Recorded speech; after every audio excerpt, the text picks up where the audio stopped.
Hello, I am Laurel L.J. Myers. Mary Mulcrone actually shaped and made my family who we are today. Her influence on our lives is priceless. She was a good friend to my parents and our entire family. My parents didn't feel helped by Mary. They felt respected by Mary. She's responsible for my father securing a job with the post office, which is where he retired from. This job enabled him to retire with a pension that afforded him and my mom a comfortable retirement. Yes, he worked hard and kept the job on his own all those years, but Mary absolutely opened the door for him to obtain that post office job. He was so grateful to her and often told us that without her, he would not have had the opportunity to work at the post office. She also brought Father Joe Mulcrone into our lives. My parents' years as members of St. Francis Borgia were one of the brightest spots of their lives and all of ours as a family. I know Mary was proud of us racy children and the fact that all four of us became sign language interpreters, but we would not have done this without her influence and her guidance. Much love to Mary, much love to the entire Mulcrone family. Hi, I'm Gail Partridge Harvanek. I didn't have the pleasure of knowing Mary Mulcrone. By the time I moved to the Chicago area, she had retired. I was privileged to be able to be on the Mary Mulcrone Mentorship Committee when we founded it, and enjoyed my opportunities to work through it and in many other ways with the Chicago Hearing Society, which she founded at her kitchen table. Also, just as importantly is the legacy that Mary left through her children and their activities, not only in the deaf community, but in the Chicagoland community, which in turn benefited our deaf community in so many ways. You can't talk about that without thinking of Father Joe, but also of the other members of the Mulcrone family and their giving nature that I am sure was instilled by Mary. So, wonderful thoughts, not only of Mary, but of all the Mulcrones. Well, hello to everyone. I want to tell you a story about Mom and me in the beginning when I started working with the deaf. I went home and I told Mom, I said, Mom, the Cardinal wants me to work with the deaf in the Archdiocese of Chicago. And Mom looked at me and said, you can't sign. I said, well, so what happened?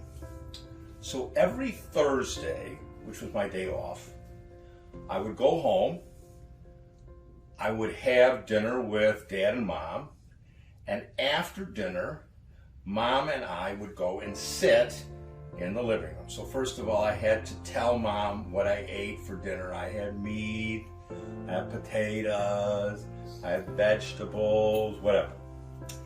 And then I would give Mom a copy of the gospel for that Sunday, and I would practice with Mom signing the gospel. And I remember one night, it was kind of a tough gospel to sign, and Mom looked at me and said, whatever St. Luke wrote in this gospel has no connection to what you are signing tonight. And that was Mom. My name is Ellen Mulcrone Schutzner, and Mary Frances Faye Mulcrone is my mother. And I just wanted to let you know and give you a little bit of background about her work as an interpreter. I learned so much by watching her commitment to her career. She was unafraid of new experiences, and she stepped into all types of cases, enthusiastic about them. She got to go into eye surgery and interpret for a patient.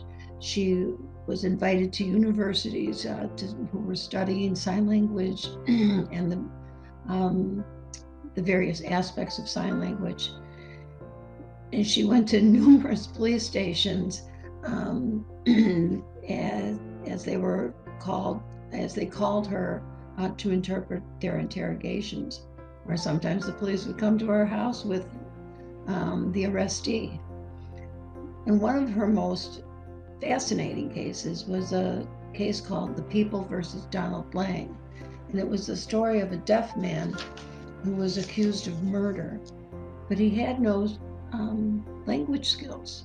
He was not oral, verbal. he did not know he did not know sign language and had no other communication skills. There's a book and eventually a movie written about it by the name of Dummy, and it was written by Ernest Tiedemann, and it can explain all the ins and outs of this case that eventually ended up in the Supreme Court. And so Mom's role was very prominent in this case. But I think the message she would want to get across is that something she would tell us all the time: if you're going to do a job, do it right. And so that's one of the ways she passed on the lessons of a new career, of something so exciting. And we're so proud of her. So thank you for giving me this opportunity. Hey now, my name is Paul Racy, Mary Mulcrone. Let's go back to 1973. I had just gotten back from Vietnam. I was a very angry, disillusioned young man. Last thing in the world I wanted to do was interpret for deaf people. So I was delivering liquor for this Italian outfit up on the north side there. Just doing my thing. My mother introduced me to Mary Mulcrone. She got me involved in interpreting. And before you knew it, I'm in a trial for a young black deaf guy who's accused of murder. And I didn't understand this guy. I didn't know what to do. But Mary led me through it. She always did. She was calm. She was a straight talker. And she suggested that we bring in Celia Warshawski as a CDI. We didn't know what a CDI was, a certified deaf interpreter, but that's what I needed. That's what the situation called for. And Mary, she knew it. So many times I just sat with her and just gave her everything that I had been going through that I didn't understand. And God love her. She helped my dad get through post office training. She was a tough cookie. Mary Mulcrone. What would we have done without her? I don't know. I just don't know. I remember how easy and natural it was for my mom to communicate with Grandma and Grandpa Fay. She never took lessons. Signing, I believe, was her first language. I remember Mary Mulcrone as a wonderful interpreter, mentor, and friend. She had an incredible influence on my family and on me, both professionally and personally. Working with her, I learned respect for all people and how to laugh at my own mistakes. I know I'm a better interpreter and a better person because I knew Mary Mulcrone. She's truly a dear friend.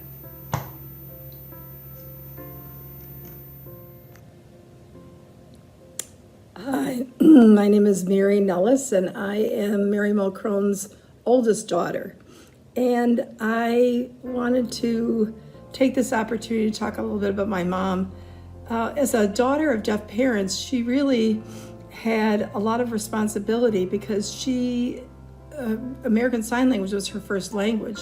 So not only was she interpreting for her parents, but we're also interpreting for her parents' friends, as well as any deaf person who needed her to help them in any way. And it wasn't until, I don't think we realized that it wasn't until the late 60s, early 70s when Registry of Interpreters for the Deaf became established. And that's when the things that all CODAs used to do for their parents, they became a recognized profession. And I think that that's when my mother really, her passion really began to show, because she wanted the legitimacy of interpreting to be upheld, and she wanted the best. She wanted to be the best, but she also wanted the best for her fellow CODAs, other people who she encouraged and she supported and helped along the way, because she wanted this to be a respected profession. This was a huge difference in interpreting for deaf people.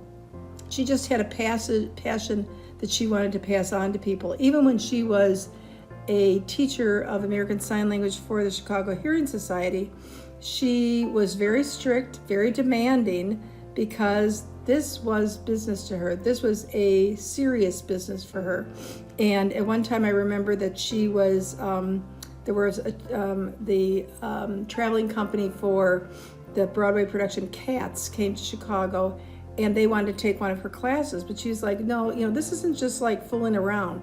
This is really, you got to show up, you got to do this. And they respected her because they could benefit from what she had to share with them. I think it's only fitting that the mentorship in her name is going to actually continue to train and support others who have the same passion that she did. So, good job, Mom. Good job. You know how to download it to send it to her? All right, so start again. Oh, God. All right. Good afternoon. My name is Dale Berger-Dar, and I'm honored to be here at Mary Mulcrone's 100th celebration. I'm sitting across from her second son, Father Joe Mulcrone, and this is the third attempt he has trying to videotape me. So let's try it again. And I keep forgetting what I was going to say.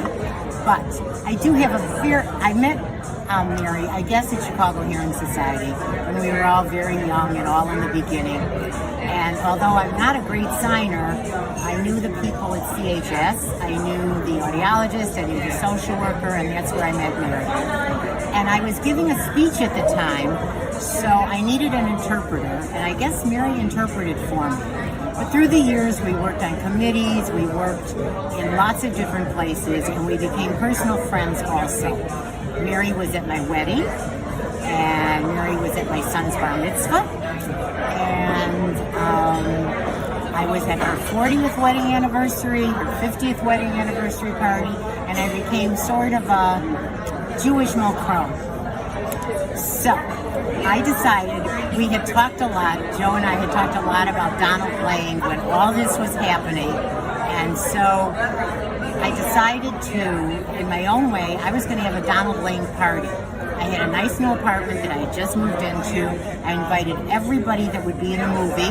Mary wasn't in the movie, just in the book, but she got invited. And we sat and watched it together while drinking and eating and critiquing everything about it. It was truly a night to remember. And I could go on, but I think my 2 minutes are up, and if Joe hasn't gotten this one right, I'm going to scream. So let's all eat and be merry and celebrate Mary. My name is Donna Ryder Brandwine. I am one of Mary's mentees.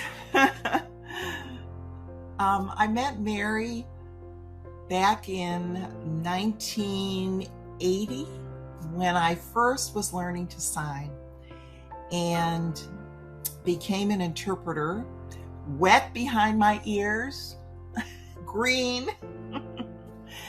And Mary was a wonderful mentor. Through learning to be an interpreter, through working at CHS under her and beside her, and I was lucky enough that we became friends, and I would visit after she retired. The story of Mary Mulcrone is a story that we don't want to lose in our community, in the interpreting profession or the deaf community. She is remembered, Mary is remembered fondly. Who was she? Who was Mary Mulcrone? First of all, she was a proud coda. Her parents were deaf. She often said that their handicap was not their deafness, it was their poverty. She was a proud coda. Proud she knew the language of signs. She was the first nationally RID certified interpreter in Illinois. If she would have not passed the test, we would have not had certified interpreters in Illinois, because once she passed it, she had to come back to Illinois and set up the testing system, which she did. She was often the interpreter who would be called on and brought in the police car to a police station or court to help a deaf person in the community, because her husband, Ed, Father Joe's dad, was a Chicago police officer, and they knew that Mary, his wife, knew that sign language stuff.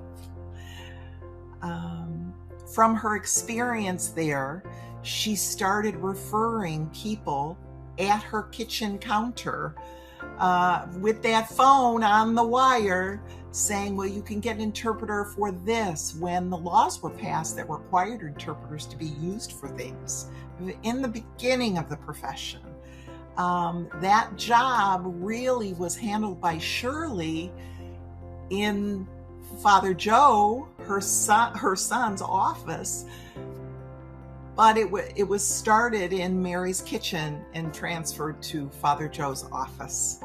And then CHS was lucky enough to get a grant part-time, and Mary was hired to do the interpreting coordinating at CHS. And she did that big job, not only fielding phone calls, but as Paul's story, if you watch his video, will tell you, recruiting interpreters, sometimes offloading docs. And many codas have stories about how Mary said, come on, let's go. And she trained them. She taught and modeled interpreting for all of us. And she also modeled retiring, which it was such a new profession. No one had ever retired before. She got people ready to take on the various responsibilities she held, and she retired and made her trip to her beloved Ireland. She always believed deaf people had every right that hearing people did, and she worked her whole life to make sure that that happened, and that that was true if she had any influence. She was a loving, loving friend and a stellar role model for all of us. I was lucky enough to be involved in the establishment of the Mary Mulcrone Mentorship Program at CHS. We followed her lead. We made the initial program for interpreters who themselves were already working, but wanted to train and experience and be mentored in a new setting where so CHS could expand the number of interpreters. It could send to court, it could send to doctor's office, because they were mentored and trained by folks who had already been doing the job. So just like Paul talks about Mary mentoring him and Celia mentoring him in the courtroom, that's how we set up the initial Mary Mulcrone program. And it was wonderful. We had about 20, maybe a little bit less than 20 people who were participated in that mentorship program. Mary Mulcrone was a wonderful woman, professionally and personally. I'm very lucky to have known her, very lucky to know her son, Father Joe, and very lucky that she was one of my guiding angels in the profession of interpreting. Thank you, Mary. We love you. Hi, my name is Jean Cronke, and I'm Mary Mulcrone's daughter. I'm number 8 out of 8. I remember my mother telling me a story about when she was a little girl. Periodically, she was taken out of school to accompany one or both of her parents to the bank, a medical or a legal appointment, and to interpret the information to her parents. It wasn't easy. I believe at a young age, my mother saw the needs and the rights for the hearing impaired to receive sign language interpreters under the law. My mother was an amazing woman who always tried to improve the lives of others. So I thank all of you at the Chicago Hearing Society, past and present, and all those interpreters who make sacrifices, bear heartaches and frustrations, and give selflessly to improve the lives of others. Thank you for remembering my beautiful mother on her 100th birthday. Hi, this is Bob. And Margaret Swatek. First, we would like to personally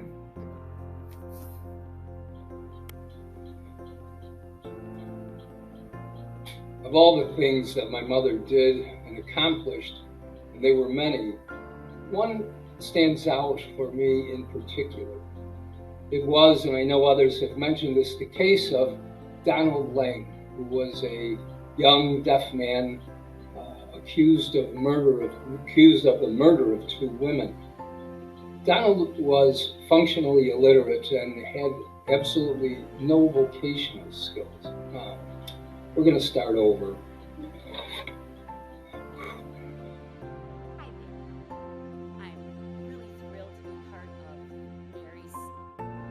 Birthday.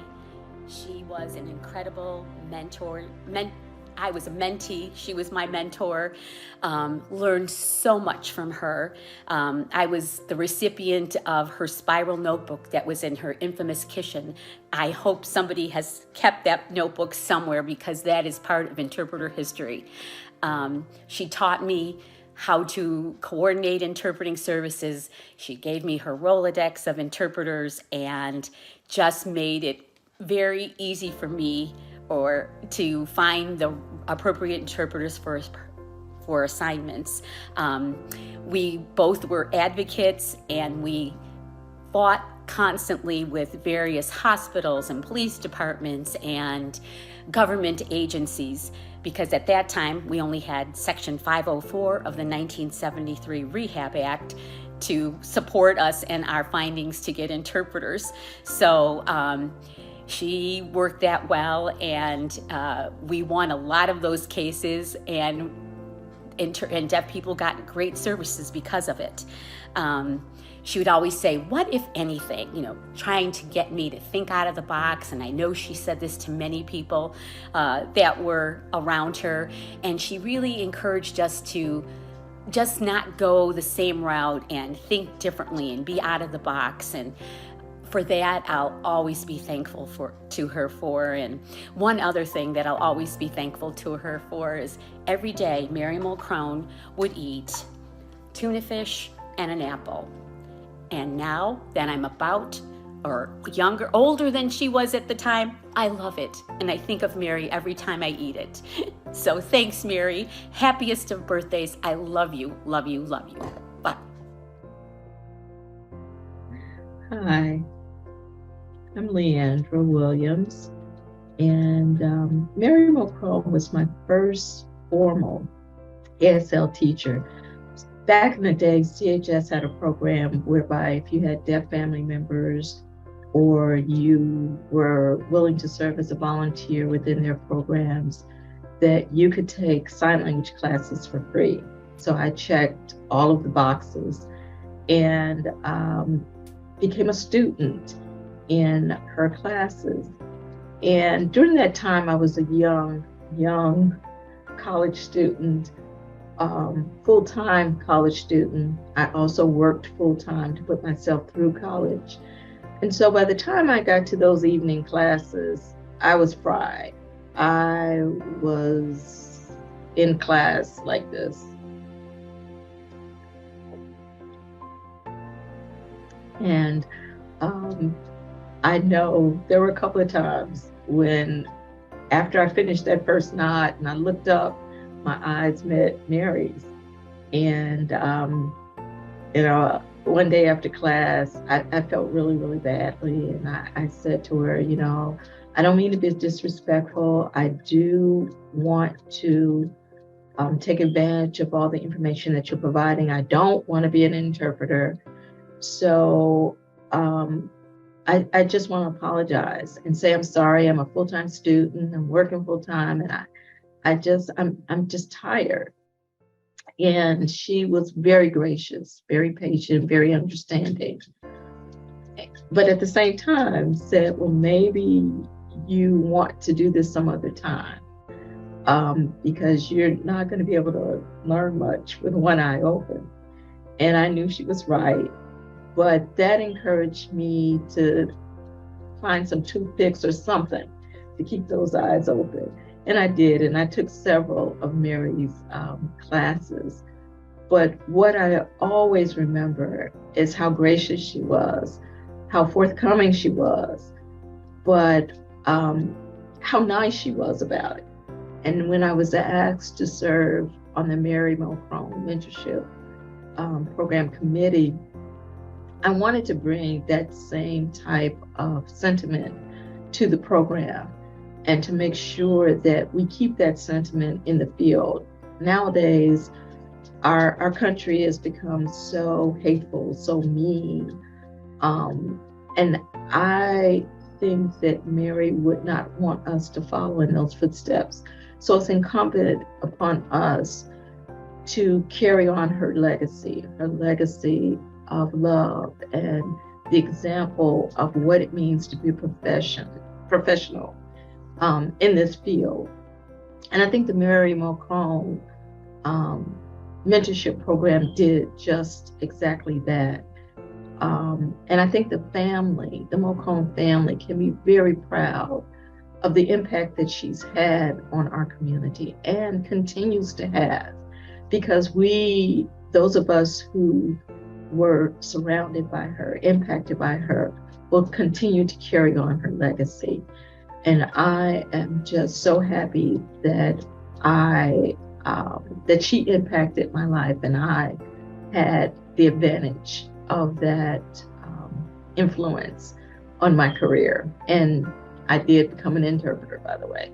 I don't know how it happened, but you know how it happened.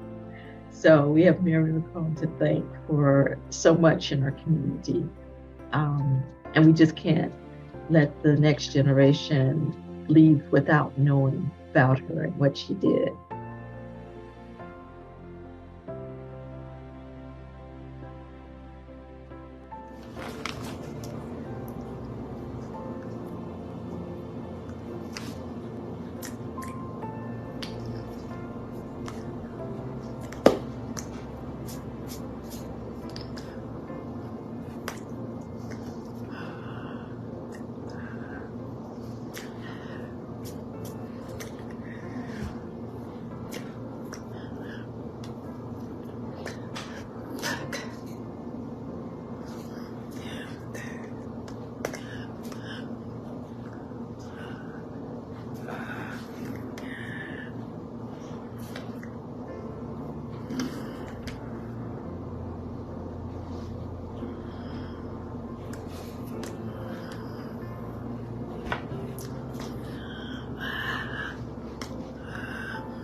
Father,